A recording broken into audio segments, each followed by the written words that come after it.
నమస్తే. మనకు ఎన్ని కాలాలుంటాయి? ఎండాకాలం, వర్షాకాలం, ఆ తర్వాత చలికాలం. ఇదేంటి చిన్న పిల్లల్ని అడిగినట్లు అడుగుతుంది అనుకుంటున్నారా? కాదు చెప్తాను. పోయే కాలం గూడా ఒకటుంటుందిలెండి. ఎవరి సమయం వచ్చినప్పుడు వాళ్ళు పోవడం, ఇవన్నీ ఉంటాయి. సరే విషయానికొస్తాను.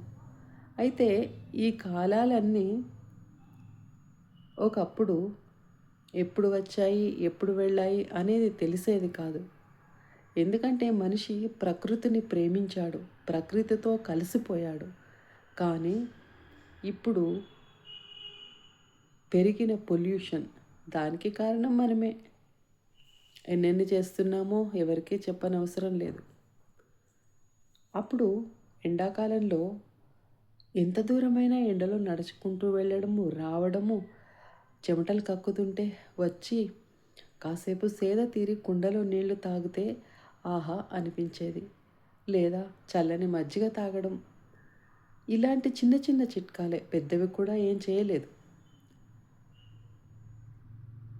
ఆ తర్వాత ఆ మాసంలో, ఆ కాలంలో కాసేపు పళ్ళను తిన్నాము, చల్లదనానికి మల్లెలు వాడాము.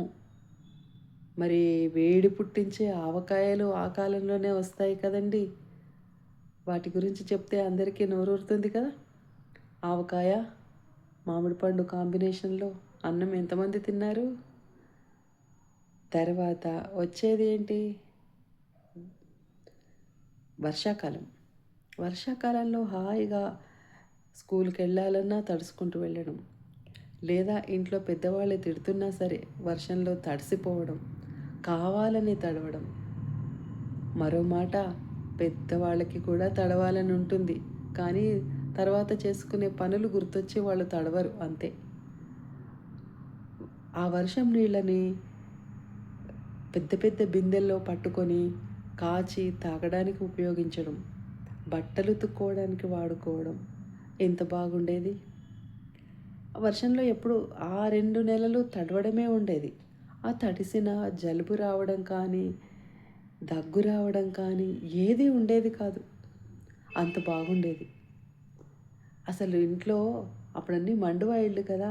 వర్షం అలా ధారలు కురుస్తుంటే చూస్తూ, ఆ వర్షాన్ని చూస్తూ పడుకుంటే, వర్షము మనము స్నేహితులం కదా అనిపించేది. అంత బాగుండేది. ఆ తర్వాత చలికాలం. ఇటు వణుకుతున్న అన్ని పనులు చేసుకోవడం. వెచ్చదనం కోసం చలిమంట వేసుకోవడం. ఇళ్ళల్లో వంటలన్నీ కట్టెల పొయ్యి మీదే కాబట్టి అక్కడ కాసేపు కూర్చోవడం. ఎండలో కొంచెంసేపు కూర్చోవడం. ఇలా ఉండేది. ఆ కాలానికి తగ్గట్టు వేడి చారన్నమో ఏదో ఒకటి పెట్టేవాళ్ళు. అంతగా ఆలోచించి ఏమి తినాలి అనేంత ఆలోచన లేదండి. ఏదుంటే అది తినడము, దానితో పాటు అడ్జస్ట్ అవ్వడము. బయట వాతావరణానికి ఎలా అడ్జస్ట్ అయ్యామో, ఇంట్లో అలా అడ్జస్ట్ అయ్యాము. బయట ఎవరితో మాట్లాడాలన్నా అలాగే. కాబట్టి కొత్తగా సంస్కారము, పద్ధతి, ఇలా ఉండు అనే మోరల్ సైన్స్ అనేది లేదు. పుట్టుకతోనే అన్నీ అభ్యాసమయ్యాయి. కానీ ఇప్పుడు ఏ కాలం వస్తుందన్నా భయమే. ఎన్ని ఏసీలు వాడినా, ఎన్ని రూమ్ హీటర్స్ వాడినా, ఏం చేసినా వచ్చే జబ్బులు వస్తూనే ఉన్నాయి. ఎందుకంటే మనము ప్రకృతిని దూరం పెడుతున్నాము. కాబట్టే మనకు ఇవన్నీ వస్తున్నాయి. ప్రకృతితో మమేకమైతే తను మనల్ని దగ్గర తీసి ఒడిన చేర్చుకొని చక్కగా కాపాడుతుంది. మళ్ళీ పాత రోజులొస్తే బాగుండు కదా! మీలో ఎంతమందికి అలా ఉంది? కామెంట్ చేయండి.